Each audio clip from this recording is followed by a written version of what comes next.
जय जय गोपाल जय जय गोविंद जय जय गोपाल जय जय राधा रमण हरे गोपाल जय जय राधा रमण हरे गोपाल जय जय गोविंद जय जय गोपाल जय जय गोविंद जय जय गोपाल।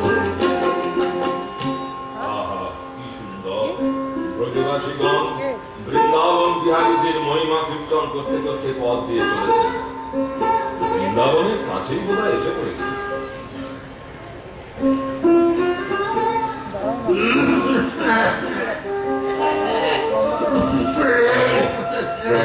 খিদে পাচ্ছে।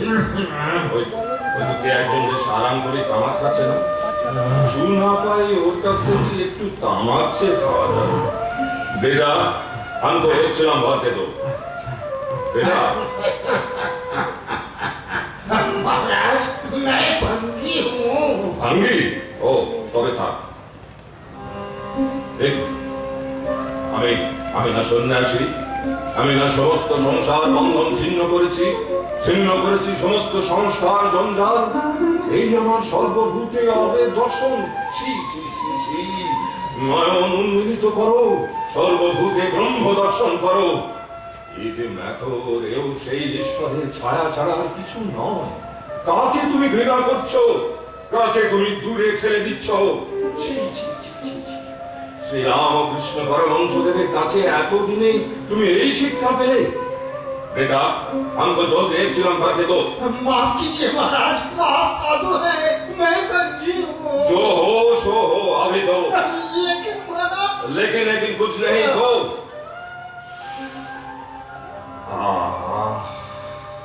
परम शांति परम शांति। चल मन गंगा जमुना तीर। আমি জানি শ্রীকৃষ্ণের এই লীলা ক্ষেত্রে কেউই অভুক্ত থাকে না। হে রাধারমণ, এই আমি ত্যাগ করলাম তৃষ্ণা আর ক্ষুধা। যতক্ষণ তুমি না এনে দেবে আমি কারো কাছে পাবো না হাত, চাইবো না তৃষ্ণার জল আর ক্ষুধার আহার। দেখবো তোমার রাজ্যে আমি খেতে পাই কি না। আমি পথ চলতেই থাকবো। দেখি যেন ডাকে আমার। শুনুন শুনুন, দেখি কি ছলনা না প্রহসন? না শুনছেন শুনছেন, আপনি আপনি আপনি ক্ষুধার্ত, আপনার জন্য খাবার এনেছি। দেখি প্রলোভন না সত্যি? না না, ছুটতে হবে, ওকে পেছনে ফেলে আমায় পালিয়ে যেতে হবে। যাবে না যাবে না, আমি আমি আমি সত্যি আমি খাবার এনেছি। ওকে, ও যে আমার পেছন ছুটতে ছুটতে আসছে, তবে কি সত্যি শ্রীকৃষ্ণের করুণা? শুনছেন শুনছেন, দাঁড়ান দাঁড়ান, আমি আর ছুটতে পারছি না, আমি আর পড়ছি। দেখুন দেখুন, প্রভুর রাজ্যে কেউ অভুক্ত থাকে না, তাই তিনি আপনার জন্য খাবার পাঠিয়ে দিয়েছেন। না ভাই, আর ছুটব না। তুমি ঈশ্বরের বার্তা কহ, তুমি ভগবান শ্রীকৃষ্ণের করুণার প্রতিমূর্তি। দাও দাও ভাই, আমায় খাবার দাও।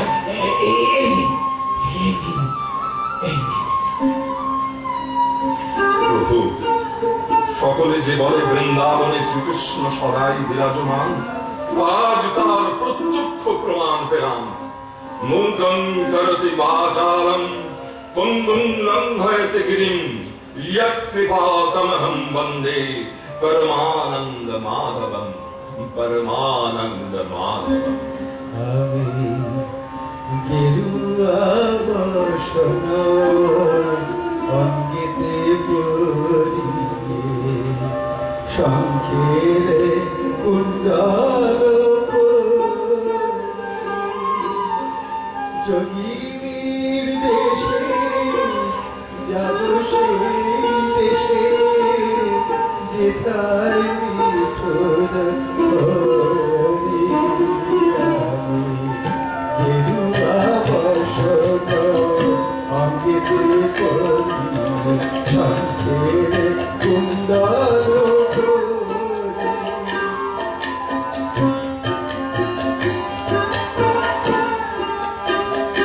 আমি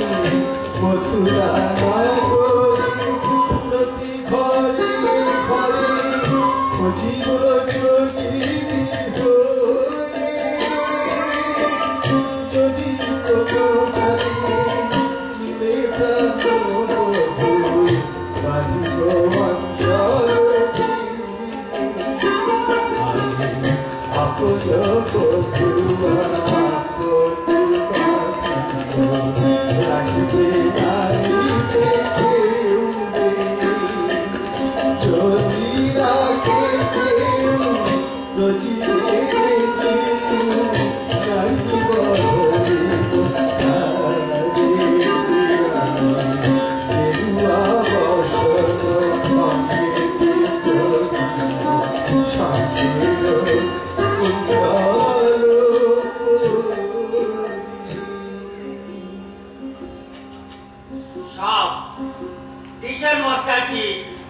हरिद्वार जाने के लिए ट्रेन कब आएगी? और 1 घंटा बाद। जी साहब, नमस्ते। नमस्ते। इस आज अनेक देरी হয়ে গেল অফিসে, বাড়ি ফিরতে হবে। দেখি কে একজন সাধু প্ল্যাটফর্মে মাটির উপর বসে রয়েছেন। এমন যুবক বয়সে সন্ন্যাসী, অপূর্ব সৌম্য কান্তি। কে? महाराज आप कौन है? कहाँ जाएंगे?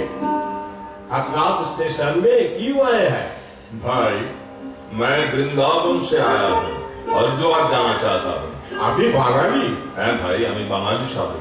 স্বামীজি, আপনার মুখ দেখে মনে হচ্ছে আপনি ক্ষুধিত। হ্যাঁ, সত্যি আমি ক্ষুধিত। স্বামীজি, আমার বাড়ি কাছেই, যদি অনুগ্রহ করে দিনের বাড়িতে পায়ের ধুলো দেন। কি খেতে দেবে আমাকে? আপনার যা অভিরুচি স্বামীজি। আমি সন্ন্যাসী, আমার কোনো রুচি নেই। চলো তোমার গৃহে চলো।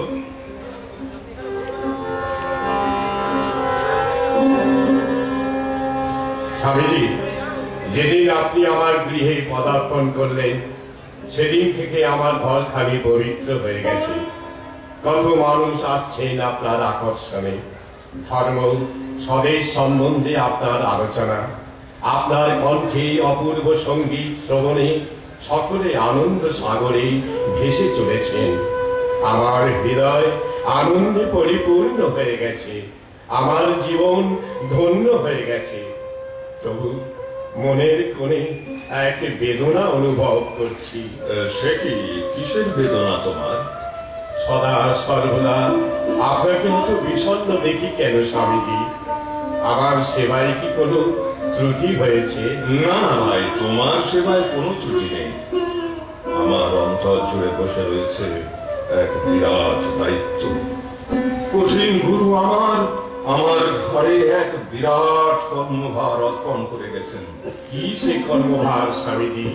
এই লক্ষ লক্ষ ম্লান মূল সব মানুষের মুক্তির আদর্শ, আমাদের মাতৃভূমিকে পুনরুজ্জীবিত করা। দেশের আধ্যাত্মিকতা অতিশয় ম্লান হয়ে গেছে, আর সর্বত্র দেখো বুভুক্ষা। ভারতকে সচেতন ও সক্রিয় হতে হবে, আধ্যাত্মিকতার বলে জগৎ জয় করতে হবে। এই দুঃসাধ্য ব্রত কি করে পালন করব? কি করে পালন করব গুরুর আদেশ? সেই আমার একমাত্র চিন্তা জগদ্দল পাথরের মতো আমার বুকে চেপে বসে আছে। স্বামীজি, আমি শরৎচন্দ্র গুপ্ত, এই হাথরাস স্টেশনে সামান্য এক অ্যাসিস্ট্যান্ট স্টেশন মাস্টার, নিতান্ত ক্ষুদ্র। তবুও আজ আমি আপনার কাছে সম্পূর্ণভাবে আত্মনিবেদন করছি। বলুন স্বামীজি, আমাকে কি করতে হবে? যদি কোনোভাবে আপনার কাজে লাগতে পারি, আমার জন্ম সার্থক হবে। তুমি কি ভিক্ষা পাত্র ও কমণ্ডল গ্রহণ করে এই মহাকার্যে ব্রতী হতে রাজি আছো? তুমি কি দাঁড়ে দাঁড়ে ভিক্ষা করতে পারবে? পারবো, পারবো, নিশ্চয়ই পারবো স্বামীজি। আপনার জন্য জীবন দিতে পারবো। বেশ, তবে চলো আমার সঙ্গে।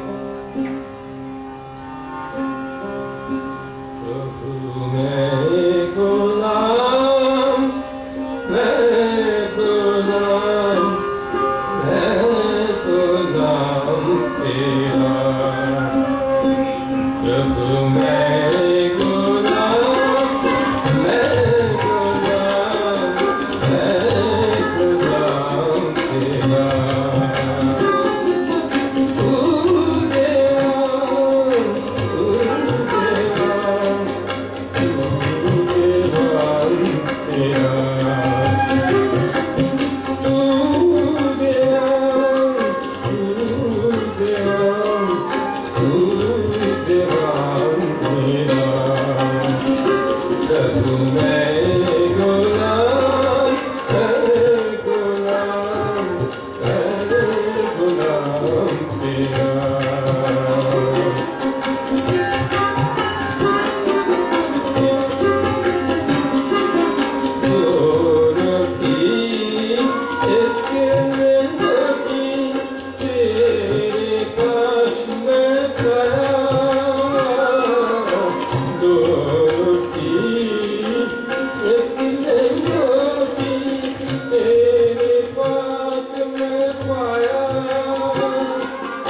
भगति भाव दे आओ, भगति भाव दे आओ, नाम तेरा गवा प्रभु मैं गुलाम, मैं गुलाम, मैं गुलाम तेरा।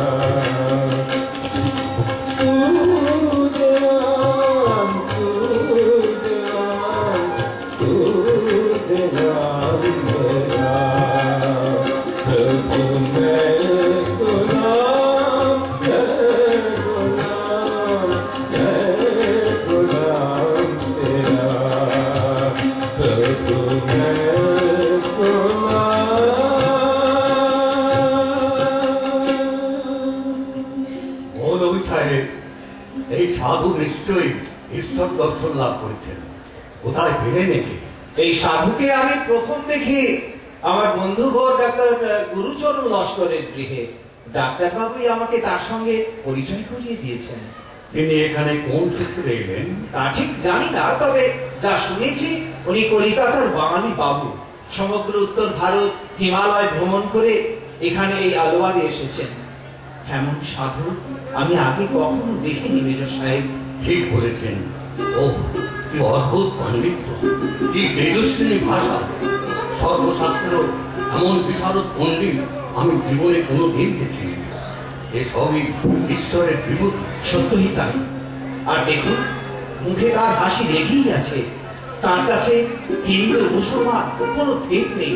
ভাগবত পুরাণের কি অপূর্ব ব্যাখ্যা।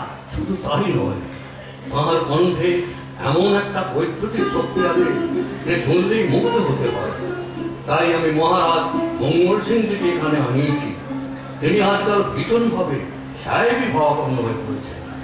দেখি এই সাধুকে দিয়ে যদি মহারাজের কোনো উপকার সাধন করতে পারি। বেশ করেছেন, বেশ করেছেন। এমন মহাপুরুষের সংস্পর্শে এলে মহারাজের জীবনের গতি পরিবর্তন হতে পারে। হ্যালো মেজর রামচন্দ্রজি, আপনার সেই अंग्रेजी জানা সাধুটি কোথায়? এই যে মৌলভী সাহেব, আপনি হঠাৎ মেজরের গৃহে কি আমারই মতো সাধু দর্শন করতে নাকি? একে সাধু বললে ভুল হবে মহারাজ। বিজ্ঞান, দর্শন, পতঞ্জল, বেদ, পুরাণ, কোরআন সর্বশাস্ত্রে ইনি সমান পারদর্শী। তাই নাকি? ইনি গেলেন কোথায়? জয় Narayan Hari. Major, really a bright star. I haven't seen ever before such a heavenly figure. Major,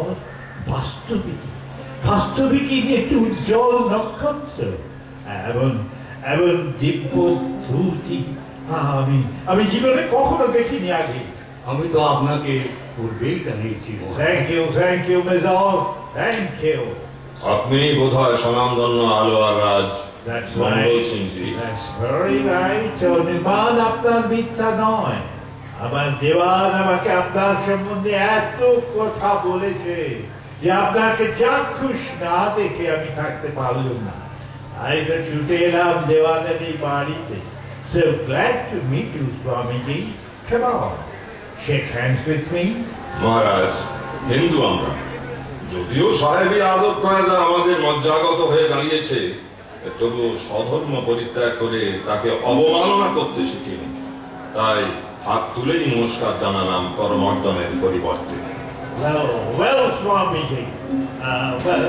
Swamiji, may I ask you some question? আমি কি কত করে প্রশ্ন আপনাকে করতে পারি? স্বচ্ছন্দে। ধন্যবাদ স্বামীজি। আচ্ছা স্বামীজি, আমি শুনেছি আপনি একজন প্রকাণ্ড পণ্ডিত। ইচ্ছে করলেই তো আপনি অনায়াসে অনেক টাকা পয়সা রোজগার করতে পারেন। তা না করে এমন স্বর্ণ ছাড়ার মতো ভিক্ষা বৃত্তি গ্রহণ করেছেন কেন? মহারাজ, আপনি তো এই রাজের রাজা। ইচ্ছে করলেই তো এই আলোয়ারের দিন দুঃখী প্রজাদের মুখে হাসি ফুটিয়ে তুলতে পারেন। তা না করে দিনরাত সাহেবদের সঙ্গে খানা পিনা আর শিকার করে বেড়ান কেন? Swamiji, Just a minute, Major. Swamiji, কেন বেড়ায় যায়? আর মনে করুন এটা আমার খুশি। আমারও সেই কথা। আপনার খুশি সাহেব সেজে আর আমার খুশি ফকির সেজে। অলরাইট। আচ্ছা স্বামীজি, মূর্তি পূজা আমি বিশ্বাস করি না, আপনি করেন? করি। এই ইট, কাঠ, মাটি, পিত্তল এদেরকে আপনি ভগবান ভাবেন? আমি? কিন্তু আমি তো ভাবতে পারি না, আমার কি দশা হবে? মহারাজ বোধহয় আমার সঙ্গে রহস্য করছেন। না না স্বামীজি, মোটেই নয়। বাস্তবে কি এই পূজায় আমার মোটেই বিশ্বাস নেই। আমার কি পরজন্মে অধোগতি হবে? যার যেমন বিশ্বাস। আচ্ছা দেওয়ানজি, ওই দেওয়ালে যে ছবিটা টাঙানো রয়েছে ওটি কার? ওটি আমাদের পূজনীয় মহারাজের। বেশ, ওই ছবিটা একবার আমার হাতে দিন তো। আনছি। এই নিন স্বামীজি। আচ্ছা দেওয়ানজি, আপনি বলছেন এই ছবিটা আপনাদের পূজনীয় মহারাজের, কেমন? আপনি যথার্থ তাই। বেশ, এই ছবিটার উপর থুতু ফেলুন তো। সে কি? স্বামীজি, মহারাজের সম্মুখে একই স্পর্ধার কথা আপনি উচ্চারণ করলেন। মৌলভী সাহেব, আপনাদের মধ্যে যে কেউ একজন এগিয়ে আসুন, ফেলুন থুতু। কিসের সংকোচ, কিসের দ্বিধা? এ তো এক টুকরো কাগজ, এতে থুতু ফেলতে আপত্তি কিসের? কি বলছেন স্বামীজি? এটা যে আমাদের পূজনীয় মহারাজের প্রতিকৃতি, এই প্রতি কিভাবে আমরা অসম্মান প্রদর্শন করি? তাতে কি? এ তো খানিকটা কালিমাখা কাগজ, এর মধ্যে কোথায় মহারাজ? এ তো অনড় নিঃশ্বাস। এতে থুতু ছিটলে থুতু তো কাগজেই পড়বে, মহারাজের গায়ে তো পড়বে না। তবে থুতু ফেলছেন না কেন? ফেলছেন না এই জন্য যে এটি মহারাজের ছায়া। একে দেখলে মহারাজকে মনে পড়ে, একে কলঙ্কিত করলে মহারাজকেই কলঙ্কিত করা হয়। তাই এই ছবি শুধু কালিমাখা কাগজ নয়, এ ছদ্মবেশী মহারাজ। তেমনি প্রতিমা এক অর্থে মৃত্তিকা, অন্য অর্থে ঈশ্বরের প্রতিচ্ছায়া। আমরা কি মহারাজ মাটি বা পাথরকে পূজা করি? না, মাটি বা পাথরের মধ্য দিয়ে ঈশ্বরের পূজা করি। আপনার ভক্ত সেবকের দল কি এই কাগজকে প্রণাম জানায়? না, কাগজের মাধ্যমে প্রণাম জানায় আপনাকে। Wonderful, wonderful Swamiji. আপনি যা বললেন তা প্রতি বর্তে সত্য, প্রতি বর্তে সত্য। আমি সত্যি বলতে এতদিন অন্ধ হয়েছিলাম, আপনার প্রসাদে আমার জ্ঞান শক্তি আজ খুলে গেল। স্বামীজি, দয়া করে আমার শিষ্যত্বে বরণ করুন। না না মহারাজ, আমি কেউ নই, সবই ঠাকুর শ্রীরামকৃষ্ণ পরমহংসদেবের প্রসাদে, তাঁর ইচ্ছা। স্বামীজি, দয়া করে আমার প্রাসাদে চলুন, আপনাকে সেবা করার সুযোগ আমাকে দিন। যেতে পারি মহারাজ, এক শর্তে। কি সেই শর্ত মশাবিজি? শুধু ধনীরা নয়, শুধু গণ্যমানের দল নয়, অধম অক্ষম দীন দরিদ্র পথের পথিকও আসতে চায় আমার কাছে। দরজা খোলা থাকবে তাদের জন্য, রাজোদ্ধারে চাই অবারিত প্রবেশ। কি রাজি? স্বচ্ছন্দে। বেশ, তাহলে আমারও আপত্তি নেই। আলোয়ার রাজ্যে দেবাদের ভিড়ে আরো কিছুকাল রইলেন স্বামীজি। দর্শনার্থীর ভিড় ক্রমেই বাড়তে লাগলো। তরুণ ছাত্ররা নবীন সন্ন্যাসীকে ঘিরে বসল। স্বামীজি, আমাদের কিছু বলুন। মন প্রাণ দিয়ে সংস্কৃত অধ্যয়ন করো, সেই সঙ্গে গভীরভাবে অনুশীলন করো পাশ্চাত্য বিজ্ঞান। সংস্কৃত কেন স্বামীজি? আজ আমাদের জাতীয় কৃষ্টির জন্য সবচেয়ে বেশি প্রয়োজন দেশের সত্যিকারের ইতিহাসকে জগতের সামনে তুলে ধরা। ইংরেজরা আমাদের দেশের যে ইতিহাস লিখেছে সে আমাদের লজ্জার ইতিহাস, আমাদের পরাজয়ের ইতিহাস, আমাদের দৈন্যের ইতিহাস। তার বদলে বৈজ্ঞানিক পদ্ধতিতে সত্য অনুশীলনের ভিত্তিতে লিখতে হবে ভারতের সত্য ইতিহাস, অপরাজেয় ভারতবর্ষের অমর ইতিকথা। তাই আজ আমাদের সকলকে ভালো করে শিখতে হবে সংস্কৃত, যাতে আমরা সহজে সত্যকে প্রচার করতে পারি। দুধ দাও, দুধ দাও মহাসাগরের জলে, তুলে নিয়ে এসো সেই অতল তরল গহ্বর থেকে হারিয়ে যাওয়া জাতির সম্পদ। যতক্ষণ না খুঁজে পাও হারিয়ে যাওয়া সেই মহাজ্ঞানকে, চলুক অতন্দ্র সাধনা। যতক্ষণ না ভারতের অতীত গৌরব গণ চেতনায় পায় নবজন্ম।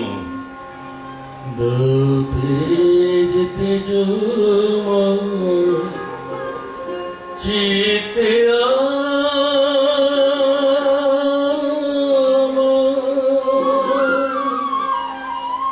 বীর জয় অমৃত অমৃত পাখা দাতে তেজময় চিতে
পথে ছোট্ট একটি রেল স্টেশন। কি আশ্চর্য! আজ 3 দিন ধরে এই স্টেশনে পড়ে আছি। কত লোক আসছে যাচ্ছে, আমার সঙ্গে আলাপ করছে, কিন্তু কেউ তো একবারও জিজ্ঞাসা পর্যন্ত করলো না আমার খাওয়া হয়েছে কিনা। খিদের জ্বালায় সমস্ত শরীরটা যেন অবসন্ন হয়ে পড়ছে। আশ্চর্য! আচ্ছা সাধু বাবা, আজ 3 দিন ধরে দেখছি কত লোক আসছে যাচ্ছে, তোমায় দিন রাত বকিয়ে মারছে, কিন্তু একজনও কি জিজ্ঞেস করেছে তোমার খাওয়া হয়েছে কিনা? আমি বলি কি, এইভাবে ওদের সঙ্গে বক বক না করে নিজের খাবার চিন্তাটা করলে হতো না? চিন্তা করেই বা লাভ কি? কেই বা খেতে দেবে? কেন তারা পারে না, যারা তোমায় দিন রাত বকিয়ে মারছে? আজ 3 দিন তোমার ওই শুকনো মুখ দেখছি আর কপাল চাপ রাখছি। আমার যদি কোনো উপায় থাকতো। কেন উপায় নেই? কেন? তুমি তো আমায় কিছু খেতে দিতে পারো। পারি সাধু বাবা, পারি। তোমাকে খাওয়াবার জন্য মনটা আমার আকুলি বিকুলি করছে। আমি এক কাজ করি, আমি আটা আর ডাল নিয়ে আসি, তুমি রুটি পাঠিয়ে নাও। তার চেয়ে তোমার হাতে গড়া রুটি আমায় দাও না কেন? সে ভাগ্য করে কি আমি জন্মেছি সাধু বাবা? আমি যে নিচ্ছা চামা, আমার হাতে গড়া রুটি তোমায় দিলে আমার পাপ হবে, আর রাজার কানে গেলে আমার সর্বনাশ হবে। কাছে আমি আটা নিয়ে আসি, তুমি রুটি পাঠিয়ে নাও। কোথায় তোমার ঘর ভাই? ওই তো স্টেশনের ওধারে, ওই যে কুড়ে ঘর, ওই আমার ঘর। চলো ভাই, চলো তোমার ঘরে। ওই মন্দিরে যেখানে বাস করেন আমার দরিদ্র নারায়ণ। ভগবান, তুমি কি শুধু বিলাস ব্যাসনে পূর্ণ রাজপ্রাসাদে আছো, না আছো এই রিক্ত দিনের পর্ণ কুটিরে অস্পৃশ্য এই দরিদ্রের বুকে? চলো ভাই, চলো, আমি যাব সেই দেবালয়ে। আমি খাবো সেই দেবভোগ স্বয়ং নারায়ণ যা পেয়ে ধন্য হয়ে যান। কুড়ে ঘর থেকে এলেন প্রাসাদ সৌধে, ক্ষেত্রীর রাজা অজিত সিংজির রাজপ্রাসাদে। বহু ভাগ্য করে এমন গুরু পেয়েছে। পুত্র সন্তান না থাকায় মনে কোনোদিনই শান্তি পায়নি। গুরুজিকে পেয়ে তবু জ্ঞান পিপাসা মেটাতে পারছি। গুরুজির সম্মানার্থে এক উৎসব অনুষ্ঠানের আয়োজন করেছি। এখন তিনি এলে আমার বাসনা পূর্ণ হবে। জয় নারায়ণ হরি। আসুন আসুন আসুন গুরুজি, পদস্রবে ক্লান্ত আপনি আগে বিশ্রাম গ্রহণ করুন, তারপর ধর্ম আলোচনায় প্রবৃত্ত হওয়া যাবে। বিশ্রামের কোনো প্রয়োজন নেই, স্বচ্ছন্দে আলোচনায় বসতে পারি। আচ্ছা আচ্ছা গুরুজি, জীবন মানে কি? প্রতিকূল অবস্থা চক্রের মধ্যে জীবের আত্মস্বরূপ প্রকাশের নামই জীবন। তাহলে শিক্ষার মানে কি? আমার মতে শিক্ষার মানে হলো কতকগুলি ভাবকে অস্থিমজ্জাগত করা। বাহ, সুন্দর। গুরুজি, আমি অপুত্র, তাই আমার মনে শান্তি নেই। আপনি আশীর্বাদ করুন যেন আমার একটি পুত্র সন্তান লাভ হয়। আমি আশীর্বাদ করলি যে আপনি পুত্র সন্তান লাভ করবেন, এই ধারণা আপনার কেন হলো মহারাজ? আমার বিশ্বাস, আপনি যদি একবার ওই কথা মুখ দিয়ে উচ্চারণ করেন তাহলেই আমার অভিষ্ট পূরণ হবে। বেশ, তবে তাই হোক মহারাজ। শ্রীরামকৃষ্ণ প্রসাদে আপনি পুত্র সন্তান লাভ করুন। পরম শান্তি। আমি জানি এই আশীর্বাদ বিফল হবে না, হতে পারে না। যেদিন আমার অভিষ্ট পূর্ণ হবে স্বামীজি, সেদিন আপনাকে আমার প্রাসাদে আসতে হবে, নবজাত পুত্র সন্তানকে আশীর্বাদ করতে হবে।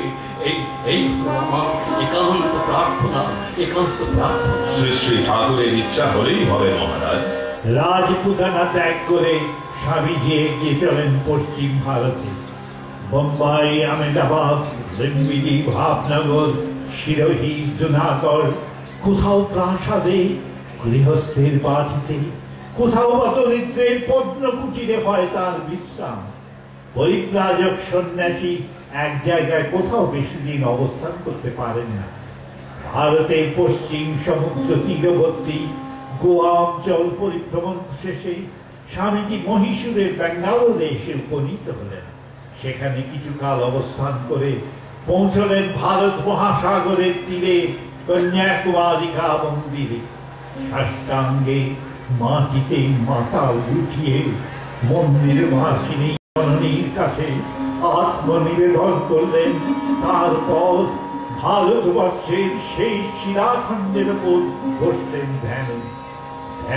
অন্তে সন্ন্যাসী ফিরে যান সম্মুখে প্রসারিত মাতৃভূমির দিকে।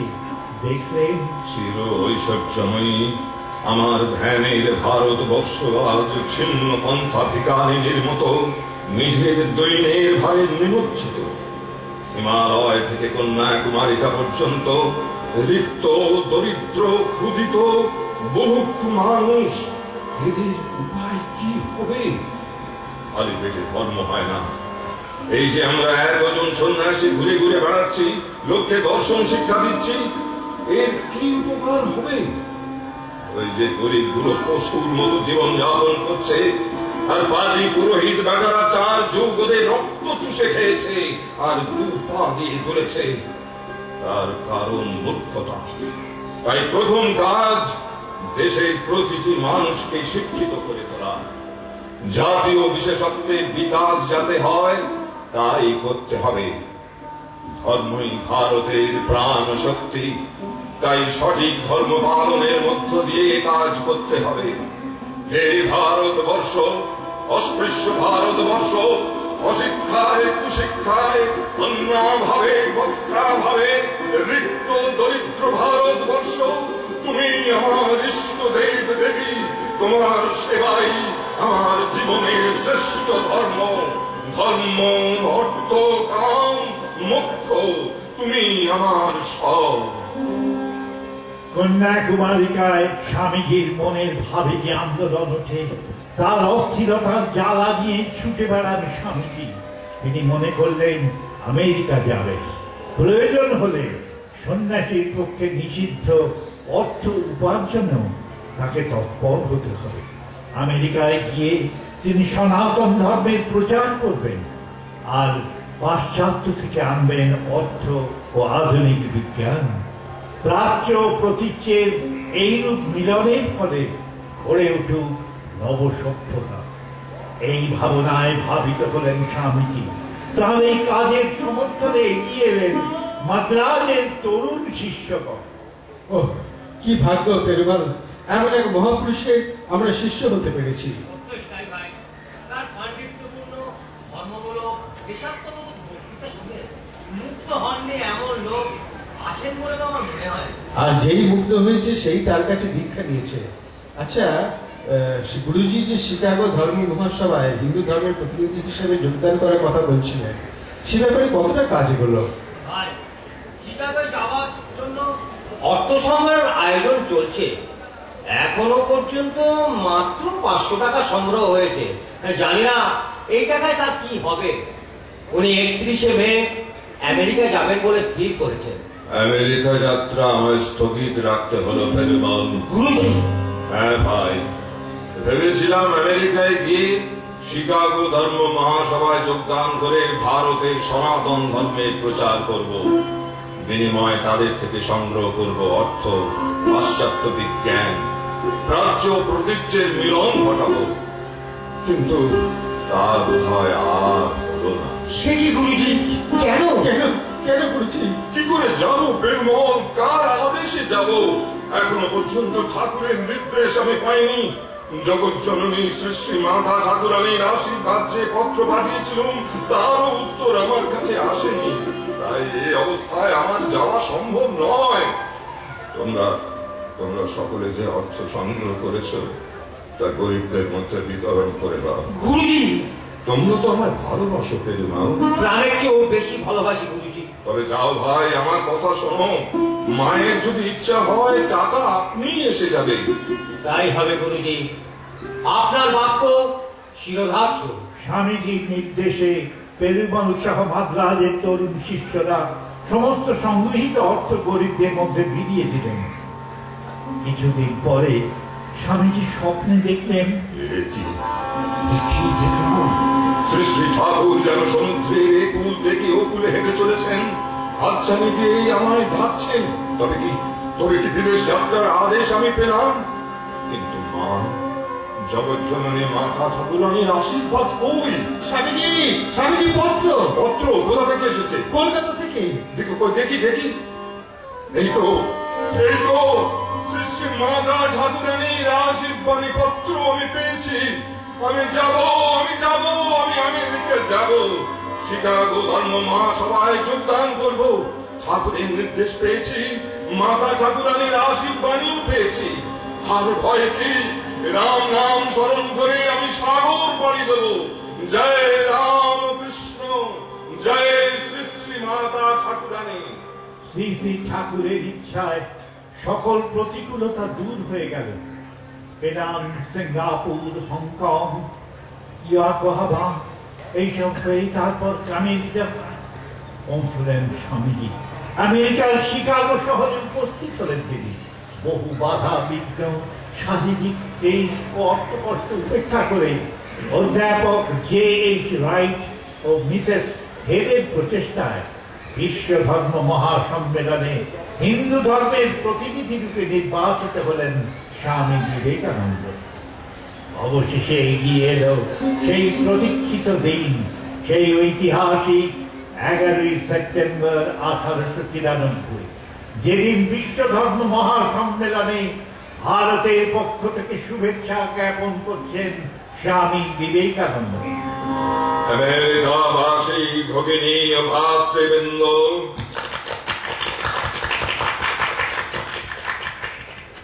এই ধর্ম মহাসভা যদি জগৎকে কিছু দেখাইয়া থাকে, তবে তাহা এই পবিত্রতা, উদারতা, চিত্তশুদ্ধি প্রভৃতি সদ্গুণ সমূহ কোন ধর্মেরই নিজস্ব নয় এবং প্রত্যেক ধর্মে উন্নত চরিত্র নরনারীর আবির্ভাব হইয়াছে। এই প্রমাণ সত্ত্বেও যদি কেহ স্বপ্নেও ভাবেন যে সকল ধর্ম উচ্ছিন্ন হইবে, শুধু তাহারটি থাকিবে, তবে আমি সর্বান্তকরণে তাহাকে করুণার পাত্র বিবেচনা করি এবং এই কথা বলি যে শীঘ্রই দেখিবেন আপনার বিরুদ্ধাচরণ সত্ত্বেও সকল ধর্মের পতাকা শীর্ষে লিখিত হইবে বিবাদ নহে সহায়তা, বিনাশ নহে বরণ, দ্বন্দ্ব নহে সমন্বয় ও শান্তি। মহল্লাসে থেকে পড়ল শিকাগোর হল অফ কলম্বাস। দীর্ঘ 17 দিন ধরে আমেরিকাবাসী বিমুগ্ধ চিত্তে শুনল, মন্দির নয়, শাস্ত্র নয়, জাতিভেদের কথা নয়, প্রতিভাবটা নয়, এমনকি 33 কোটি দেব দেবীর কথাও নয়, এটি নেতির দ্বন্দ্ব নয়, জাতি, দেশ, ধর্ম, নিরপেক্ষতা ধর্ম, বিশ্ব মানবাত্মা ধর্ম। আর শুনল বেদ বেদান্তের কথা, সর্বভূতে অভেদ দর্শন, মাদার অফ অল রিলিজিয়নস, হিন্দু ধর্মের কথা।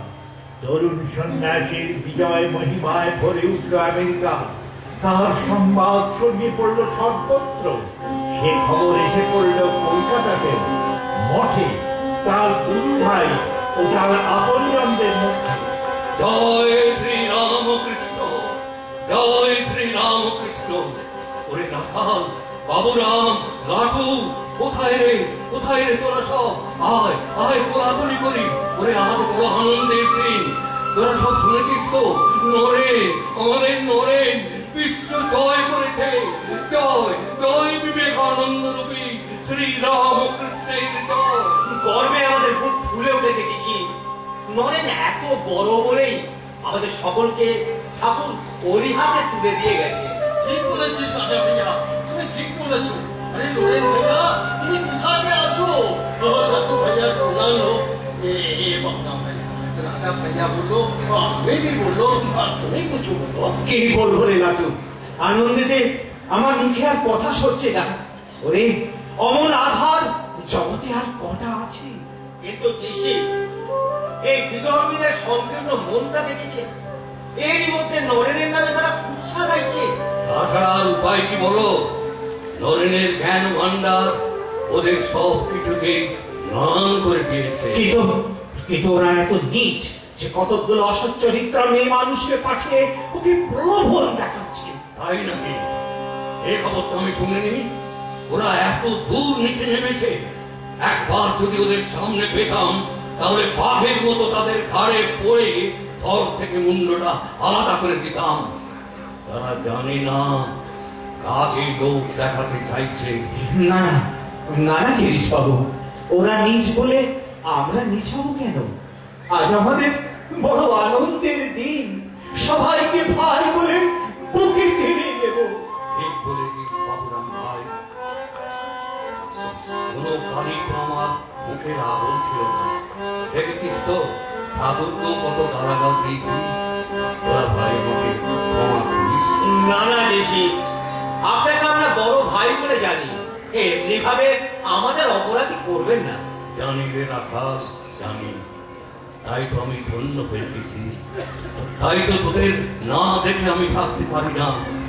ঠাকুরকে দেখবার জন্য যখন মনটা খুব আকুলি বিকুলি করে, তখনই তোদের কাছে ছুটে আসি। কেন জানিস? তোরা হলেই ঠাকুরের অন্তরঙ্গ জন। তোদের অঙ্গে আছে ঠাকুরের মধুর স্পর্শ। তোদের ওই খাঁচার মধ্যে স্বয়ং ঠাকুর বিরাজ করছেন। নরেনকে দেখে ঠাকুর বলতেন, ও পাতাল খোলা শিব, ও যেদিন জাগবে বিশ্ব ব্রহ্মাণ্ড তোল পাড় করে দেবে। তাই তো ওর বদনাম আমি সহ্য করতে পারি না। নরেন কোন অন্যায় করছে এ যদি নিজের চোখেও দেখিস, বুঝো এ আমার চোখের দোষ, তবু নরেনকে দোষারোপ করতে পারবো না, পারবো না।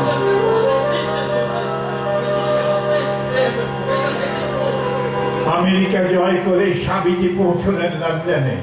সেখানেও এই নবীন সন্ন্যাসীর কথা বিমুগ্ধ চিত্তে সবাই শুনলেন।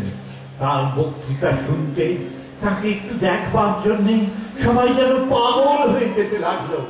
অতঃপর সেখানকার কাজ শেষ করে বিশ্বের দরবারে ভারতবর্ষের বিজয় পতাকা উড়িয়ে স্বামীজি দেশে ফিরলেন।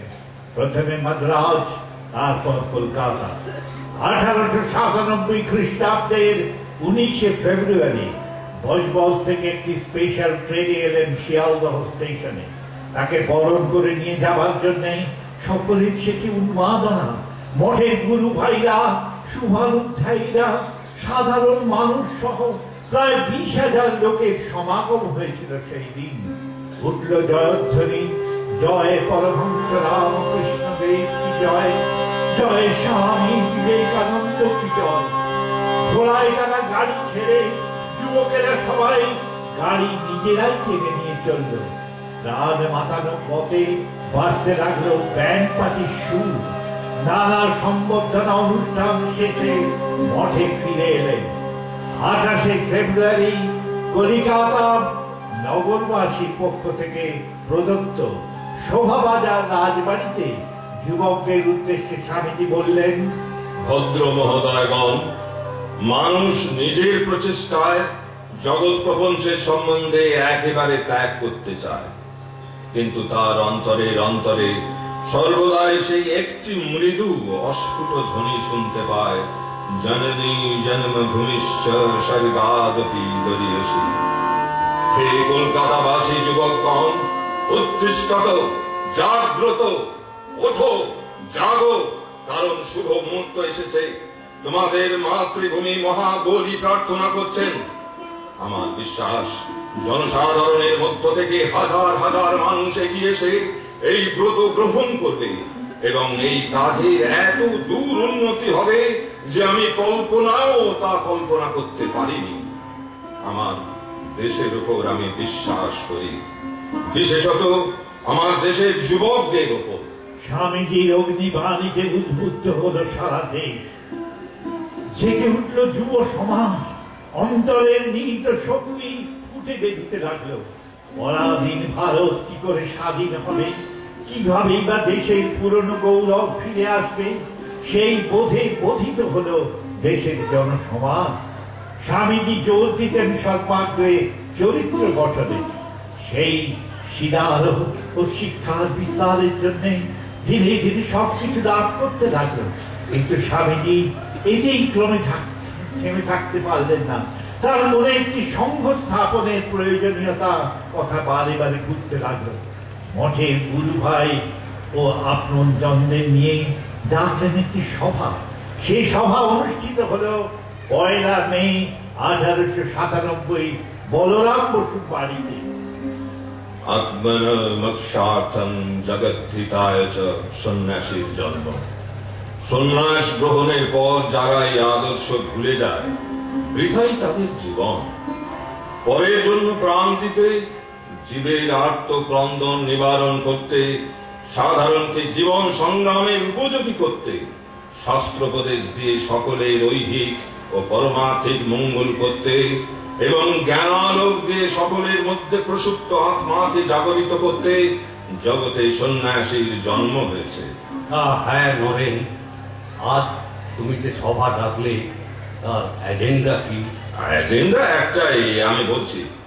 আগে আপনারা বসুন, সকলে বসুন। দেখুন, নানা দেশ ঘুরে আমার ধারণা হয়েছে সংঘ ছাড়া কোনো বড় কাজ হতে পারে না। আমরা যার নয় সন্ন্যাসী হয়েছি, আপনারা যাকে জীবনের আদর্শ করে সংসারাশ্রমে কার্যক্ষেত্রে রয়েছেন, যার দেহাবসানের 12 বছরের মধ্যে প্রাচ্য ও পাশ্চাত্যে তার পুণ্য নাম ও অদ্ভুত জীবনের আশ্চর্য প্রসার হয়েছে, এই সংঘ তাঁরই নামে প্রতিষ্ঠিত হবে। আমরা প্রভুর দাস, আপনারা এ কাজে আমার সহায় হন। কিন্তু ভাই, তোমার এসব বিদেশি ভাবে কাজ করা কি উচিত হবে? ঠাকুরের উপদেশ কি এমন ছিল? তুই কি করে জানলি যোগীন এসব ঠাকুরের ভাব নয়? অনন্ত ভাবময় ঠাকুরকে তোরা তোদের গণ্ডিতে বুঝি বেঁধে রাখতে চাস? আমি এই গণ্ডি ভেঙে তার ভাব পৃথিবীময় ছড়িয়ে দেব। সাধন, ভজন, ধ্যান, ধারণা ও অন্যান্য উচ্চ উচ্চ ধর্মভাব সম্বন্ধে যেসব উপদেশ তিনি দিয়ে গেছেন সেগুলো উপলব্ধি করে জীবকে শিক্ষা দিতে হবে। অনন্ত মত, অনন্ত পথ। জগতে আর একটি নূতন সম্প্রদায় তৈরি করতে আমার জন্ম হয়নি। প্রভুর পদধরে আশ্রয় পেয়ে আমরা ধন্য হয়েছি। ত্রিজগতের লোককে তার ভাব দিতেই আমাদের জন্ম। ভাই, তুমি যেমন ইচ্ছা করবে তাই হবে। আমরা তো চিরদিনই তোমারই আজ্ঞানুবর্তী। ঠাকুর যে তোমার ভেতর দিয়ে এসব করাচ্ছেন বেশ বুঝতে পারছি। তবু মাঝে মাঝে কেমন খটকা লাগে। তাই ভয় হয় আমরা তার আদর্শ ছেড়ে অন্য পথে চলছি না তো। তাই তবে এমন বলি, তুমি আমি কিছু মনে করো না ভাই। কি জানিস, সাধারণ ভক্তেরা ঠাকুরকে যতটুকু বুঝেছে, প্রভু বাস্তবিক তা নন। তিনি অনন্ত ভাবময়। তার কৃপা কটাক্ষে লাখো বিবেকানন্দ এখনই তৈরি করতে পারে। তবে তিনি তা না করে এবার আমার ভিতর দিয়ে আমাকে যন্ত্র করে এসব করাচ্ছেন। তা আমি কি করব বল?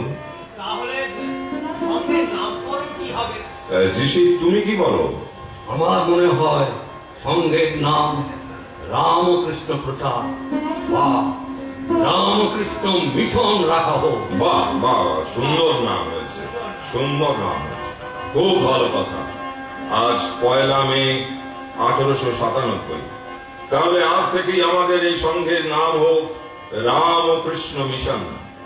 এর উদ্দেশ্য হবে মানুষের মঙ্গলার্থে শ্রী রামকৃষ্ণ যেসব তত্ত্ব ব্যাখ্যা করেছেন এবং নিজের জীবনে পালন করে দেখিয়েছেন তার প্রচার।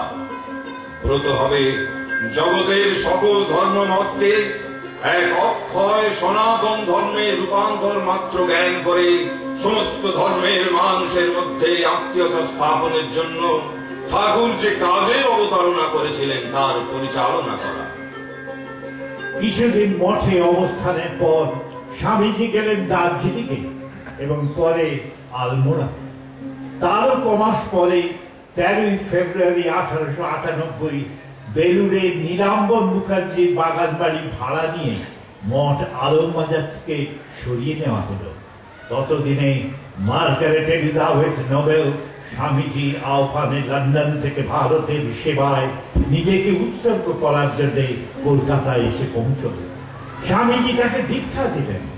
নাম হলো নিবেদিতা। 1898 এপ্রিলের শেষাশেষি কলকাতায় মহামারী রূপে দেখা দিল ভয়ঙ্কর প্লেগ রোগ। নিবেদিতা ও স্বামী সদানন্দ ও মঠের অন্যান্য গুরু ভাইরা জীবন বাজি রেখে সেই আত্মরুগ্ন মানুষের সেবায় ঝাঁপিয়ে পড়লেন। অন্তরে তাদের আদর্শ শিবজ্ঞানী জীব সেবা। মঠের নিজস্ব জমির জন্যই স্বামীজির হৃদয় ব্যাকুল হয়ে উঠল। অবশেষে ঠাকুরের ইচ্ছায় বেলুড়ে পাওয়া গেল জমি। সেখানে পরে গড়ে উঠল রামকৃষ্ণ মঠ। গিরি গণেশ আমার শুভকারী, গিরি গণেশ আমার শুভকারী, পূজে গণপতি পেলাম হইব গতি, পূজে গণপতি পেলাম হইব গতি, চাঁদের মালা যেন চাঁদ সারি সারি, গণেশ আমার শুভকারী, গিরি গণেশ আমার শুভকারী। বাবুরাম, পুজোর সব জোগাড় রেডি তো? ফুল, বেলপাতা? হ্যাঁ, সবই জোগাড় আছে। তুমি পুজোয় বসো, আমি এখনই আনছি। দেরি করিসনি যেন। আর তুই সবাইকে ঠাকুর ঘরে আসতে বল।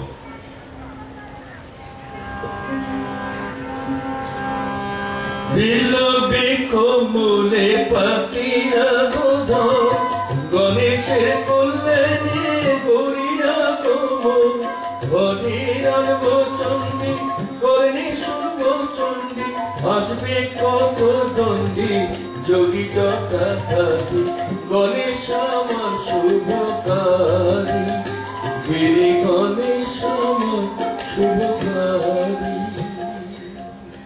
ঠাকুর, 12 বছরের চিন্তা আজ আমার মাথা থেকে নামলো। তুমি বলেছিলে লরেন, তুই কাঁধে করে আমায় যেখানে নিয়ে যাবি আমি সেখানেই যাব, থাকবো। তা গাছতলায় কি আর কুটিরে কি?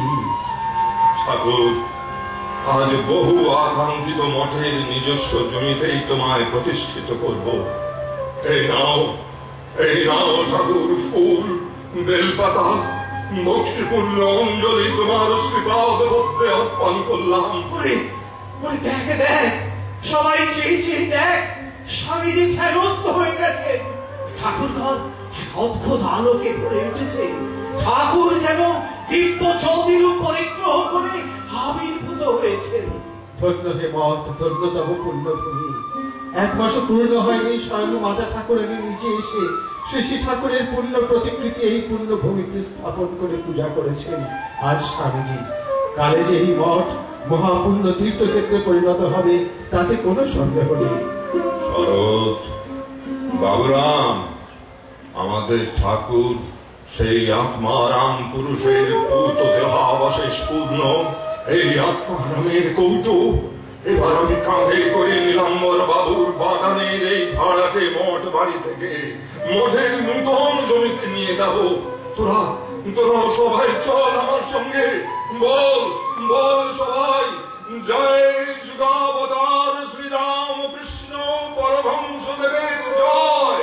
জয় যুগাবতার শ্রীরাম কৃষ্ণ পরমহংসদেবের জয়। আপনারা আজ কায় মনোবাক্যে ঠাকুরের পাদ পদ্মে প্রার্থনা করুন যেন মহাযুগাবতার ঠাকুর আজ থেকে এই পূর্ণ ক্ষেত্রে অবস্থান করে একে সর্বধর্মের অপূর্ব সমন্বয় কেন্দ্র করে রাখেন। আমাদের এই যে মঠ, তাতে সকল ভাবে সামঞ্জস্য থাকবে। ঠাকুরের যেমন উদার মত ছিল, এটি ঠিক সেই ভাবের কেন্দ্রস্থান হবে। এখান থেকে যে মহা সমন্বয় উদ্ভিন্ন শাখা বেরোবে তাদের সমগ্র জগৎ প্লাবিত হয়ে যাবে। আমার স্থির বিশ্বাস, বহুকাল পর্যন্ত বহু জনহিতায় ঠাকুর এখানে স্থির হয়ে থাকবেন।